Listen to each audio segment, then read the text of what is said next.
Hello and welcome to another episode of Literary Gladiators, the show where we discuss and debate literature in all of its forms. If it's written work, it's game. Let's meet the panel. Hi, I'm Larry. I'm Renny. I'm Sara.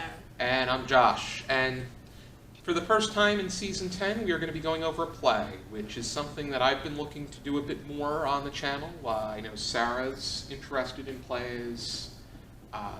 Renny has an interest in plays, and I know that there's some of our viewers that have been looking for us to discuss more plays. And the first of which we're going to be going over this season is The Importance of Being Earnest by Oscar Wilde. This is the third time that I'm reading this play.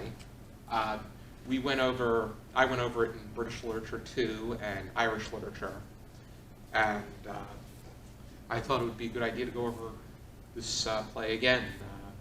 This was his last play. It was his most famous play, and it was during the showing of this play where the destruction of Oscar Wilde as an individual began because of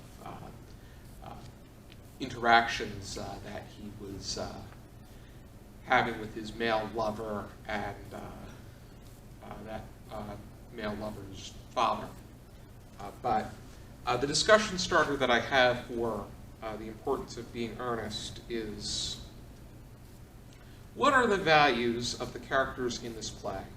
Do you feel that these values and how they are defined say something about the people around them, both in the story and in their environment and period of time? Okay, well, to start,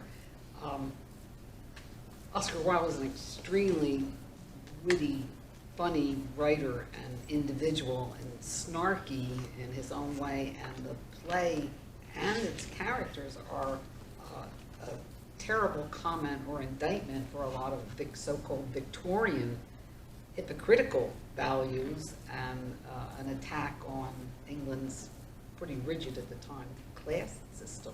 Does show how trivial they are. It's the end of the Victorian era. Yes, as he pits them against one another and what it is they really like. The interesting thing about the play is that it probably plays much better on stage because there's misidentifications and double names and people working on their own agendas that are a little bit flat in the reading of it. But he does wrap it all up, so he has three couples who get together at the end and they live happily ever after. You're referring to... There's Prism and Crucible, yes. There's Jack and Gwendolyn, Yes. and then Cicely, Algie and Cicely. Right. That was interesting. Miss Prism was just a really interesting character. Right? Well, I thought it was that she's minor and the vicar is minor, but that he even, got them into his happy ending. I would say that I actually have Miss Prism down as a more major character. I do feel that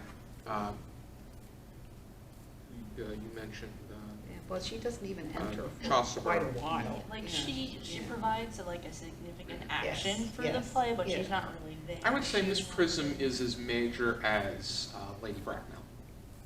Well, maybe they're I call them pivotal characters. They're I would characters, say- yes, that if it's not for their actions, certain plot elements don't take place. I think that they are crucial because they're each other's equals. I know that you have Jack and Algie, you have as one pairing, you have Gwendolyn and Cicely, and pairing is in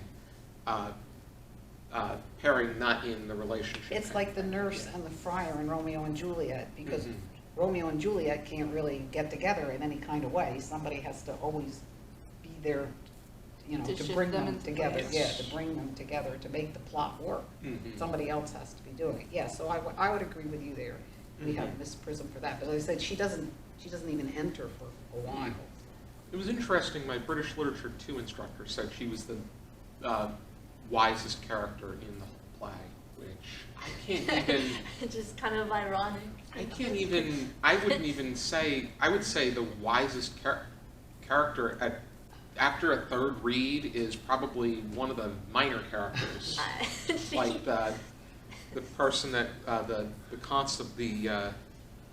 you have someone like the Mr. Grisby and Merriman and whatnot. But Or Bun, whatever his Oh, name is, Bun. who doesn't Oh, really Bun. exist. That's an interesting. Bunbury is a very interesting concept because I personally think it is the person, place, or action that is an excuse for Jack and/or Algernon's interest in escaping from Right, yes. from their very hard and stressful lives. Eating cucumber salad. Yes, But yes. That, but And there getting was dressed the for every meal. Yeah. there was the whole idea that Bunburying was a sexual innuendo because of Oscar Wilde's own homosexuality. But that one I have I don't trouble know. buying That might because be, that might be a new look I at don't it. know when- Remember, Yeah. we keep changing things from whatever point of view we're at the moment. So whether he, would have meant that or not. I don't know when they is- started referring to Yeah, I don't. the gluteus maximus as Right. buns. Right. Well, I can tell you they were doing it in the 60s, since it goes that far back. That's still 70 years. But, This it's not was- 100 years. This was No. 1895. They really drew it out because he had buns and Bunsbury. That was Yeah. that was the connection. Yeah, I don't buy that. Nah, yeah, I don't think it is, as they say on South Park, what in the butt. But it was. I think that it's very interesting that Algernon is the one that likes to eat because if you've seen, I saw a picture from one of the old plays and I saw the version. I think it was a 2002 version where Colin Firth plays Jack Worthing. Okay. It should have been very good. Colin Firth is a great actor. I've always gotten that image that Jack Worthing is a more chunkier, awkward kind of character, while Algernon is a bit slimmer and more. He's a bit more presentable, but The Leslie Howard type.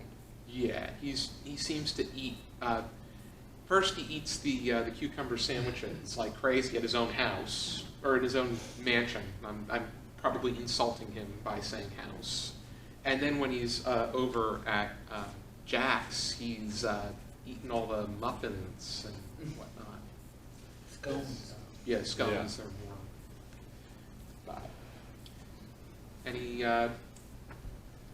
Well, just getting back to what you opened with, I like that. I thought that was a good framing for it, because I think that it's kind of a critique of the values, right? This play is kind of a critique of values. Yeah, this play is not meant to be taken seriously. No. I think they're all ridiculous for a reason. Yeah, Yeah. well, it's very satirical. Yeah. Yeah, and it's kind of like the values of each character will change, it seems like, based on what they want at that moment, right? It's like, Yes, they want what they want and how they want it. Well, he works it so theoretically to get a little bit truer to themselves and to the partner that they should really be with. Once Yes. he's finally Straightened his them name out and is, got the parentage he's straightened actually out. Earnest. But I'm going to take up the word earnest. I always like that, the part of being earnest, because it is spelled earnest as being serious and having gravitas. But the character is Earnest, E-R-N-E-S-T. And of course, Ernst doesn't really exist either because he's an alter ego for Jack. Jack in the countryside can be the country gentleman and lord of the manor, and then when he wants to overthrow that idea, Jackson. he can go to the city and be Ernst and be his younger brother and say and do things and make other commitments and get engaged to other people. And then when that becomes a problem, he goes back to the countryside and he becomes Jack again. But Ernst is so appealing to everybody that during the play, he ends up being engaged to both women. yeah. What's interesting, though, is the fact that the women in the play could only accept a man named Earnest. Well, they Which want a man named Ernst. I think yes. in the symbolic meaning, they want somebody who is earnest, Yes. and Gwendolyn definitely, she gets that from Lady Bracknell, who Yes. she has some kind of critique on every little Well, they were background going to note change their names, they were movement. going to re-adopt new Yeah. names, so they could be Ernst. And So the, I- all of the characters constantly express through the whole play like these ridiculous values. Well, they constantly change that, like, it makes some men very attractive when they neglect their duties. Like these Oh. very contradictory things that Yeah, they really shouldn't. it is very frivolous per se. Oh, what is the line we were just talking about, the truth? Oh, where the they- truth. where they talk yeah, about I don't how- have much how- experience. how hard- yeah, how hard- telling go the ahead. truth. Yeah, let me find it. It's very interesting how the women in this play, they're somewhat, they're self-deprecating, but in the way that they're doing it with a wink and a nod, where Oscar Wilde is intentionally making it so that they have this role in society that they're demonstrating, but yet he's giving this annotation that this is a very twisted society in which we live. Like the contracts of engagement and marriage Oh. contradicts like the actual purpose for getting in the first place, because they want the guys with the right name and the right job. Well, yes, the young women, although Bracknell's a little wacko too, but they're silly and goofy in a sense. Was it this one? Oh, that was the one that I was reading before. There's one at the very end where Jack or Ernest says, it's really painful to tell the truth. There's not many times in my life where I've been forced to telling the truth, and I don't have Had much to do it. experience with it, yeah. But And then again, the young ladies are like, I shouldn't say like, so easily deceived by Ernst and the shenanigans of changing identities back and forth, and certainly shouldn't be. I mean, they know that if they get contracted to marriage, this is a permanent thing, and this will be their lives and their social standing for the whole time. But they don't really seem to be aware of the nuttiness that they're involved in. they're like cats. It's you have it's that whole idea that I don't even think they've met one. Algernon never met Cecily. No. Jack barely even knows Gwendolyn. No, They just want to get married right away. Yeah. Yes. Well, that was the most important thing. Yep. People forget this. I graduated from college in 1965, and I went to college in Pennsylvania. It was a women's school at the time. It is now co-ed because you can't get endowments from women, unfortunately, today. But we had many people that were there till their sophomore year. If they weren't pinned to a fraternity young man or engaged by then, they would transfer. Going to college was the way to get your man. That's 50 years ago, but that's not so long ago. And certainly in the time of Cecily and Gwendolyn, that was their entire purpose in life. In life, yeah, they Yes. had no, they weren't supposed They to weren't- like, think for themselves. Right, or they make weren't their valuable own- except for the men that they married. Yeah. Oh, I'm rewatching the whole run of Downington Abbey again, and that's a problem for the three young ladies of the house also. Yeah, with like the diary that Cecily and Yes. Gwendolyn both kept the diary. Like, Yeah. say, oh no, you're not supposed to write your thoughts down. I'd like to take just a bit of a survey, and I want to know who do you think was the most interesting character in this play, for whatever reason. Larry? I like Bracknell a lot. I think that she was probably my favorite. Just because she had this entire kind of philosophy figured out that really is kind of frivolous and makes no sense, but she takes it very seriously. But yet, and she had an answer to everything. Yeah. An opinion on everything. Yeah. So, and Renny? I like Jack and Ernst because he at least had the imagination to invent a brother for himself so he could have an alter ego and get out of the house every once in a while and carry on and not just be the lord of the manor and the governor and the important person of it, evidently, that he was in his family in the countryside. On the other hand, he's still very conventional in many ways. He wants to make the best marriage for himself also, even if he has to give up his brother. Kill his brother. He has to kill off his brother to do it, though, yes. Because by that time, his brother's engaged to both women. Yeah, I have to say Jack as well. Just the fact that he made up his own brother and had to think of that whole plot of, I mean, like he died of a severe chill and all of these really silly things. It's comical. I thought Jack was. I would agree with both Renny and Sara. I think Jack was the.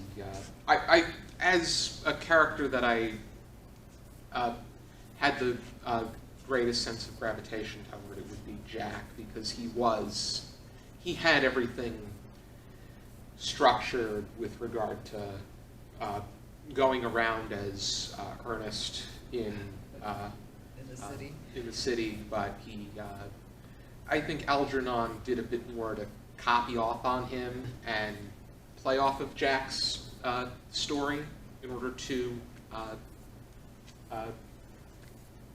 portray the character of Earnest in order to get his own way.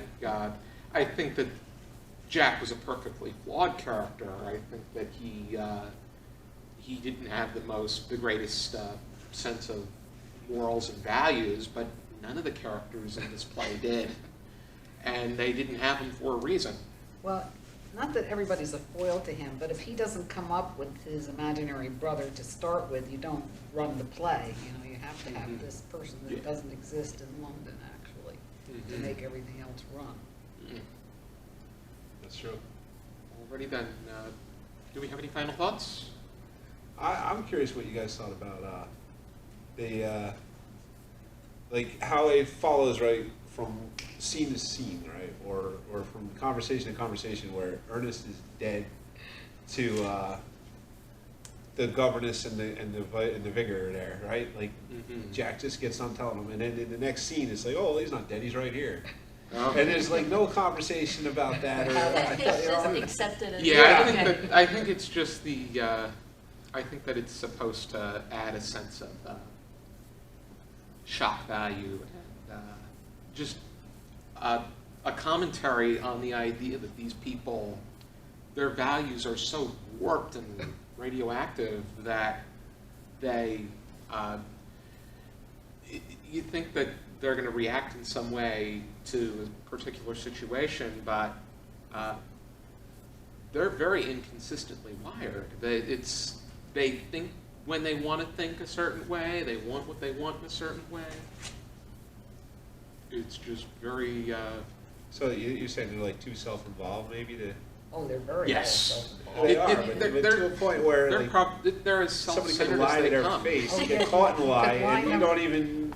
You could You don't line them misspeak. right up with Seinfeld, where they couldn't think beyond whatever it was that they were thinking about. Yes, but I'm Only I not can't sure that stand that's Seinfeld. not true practically at any time in any place when you get a bunch of people together. Yeah. I would say for those people that are interested, that you should try and see a version of the play, because it is funny to see it. It's staged well, it runs very well, and it's still very modern. It could be done in modern day dress. It doesn't have to be set in post-Victorian England. Yeah, there's definitely ways that they can work Yes, you with could this play. certainly And update I it would and have it definitely- set right in today, yes. It was definitely. I know that when they were only able to show on the initial showing in United Kingdom, it was only they only had 86 shows because Oscar Wilde's because of his lovers, I think it's Lord Bob. Douglas. I don't remember. Yeah, his father. He was going to come on. His lover's father was going to go to one of the shows and throw a tomato at him, throw vegetables and fruits when Oscar Wilde was going to take his bow. So when Oscar Wilde finds out, he has him banned from the show. And this led to him being exposed, and this was a connection to the sodomy that led to, for his indecent exposure, that led to the court case that Britain had the Unnatural Acts Act, and the father of the young man, who was a lord, I mean, they were of a pretty decent rank there too, wanted to prove that his son wasn't, and that he was innocent, and that it was all Wilde. That was part of the problem there, to make his son quote-unquote normal and make Wilde deviant, because I said when the camera was off, it's not that they didn't arrest people under the act and occasionally prosecute people, but to really go to trial and have some national event was pretty unusual. It was a vindictive and vengeful action taken against Wilde, and yes, of course, cut his life off. Mm-hmm. Yeah, after this play, the only things that Oscar Wilde wrote were when he was in exile, and it had to do with his circumstances. This is the last literary piece that he put together. But it became one of this and The Picture of Dorian Gray are his two most recognized pieces. But how would we rate this play on a scale of 0 to 5 stars with half stars permitted, Larry? I'd give it a 3. I think it's good. You know, it plays around with certain ideas that I like a lot, but you know, it's pretty frivolous, and I don't know if it's that substantial. Okay, I would give it a 4 or a little bit more, because one of the tests of literature is the endurance, and people are still interested in the play. It's still produced. It hasn't been forgotten to history, and you know, when something lasts over 100 years, there must be something to it somewhere. It is funny. It is a funny play. It's not as funny to read, but it is funny to see. Mm-hmm. Yeah, I would give it a 4.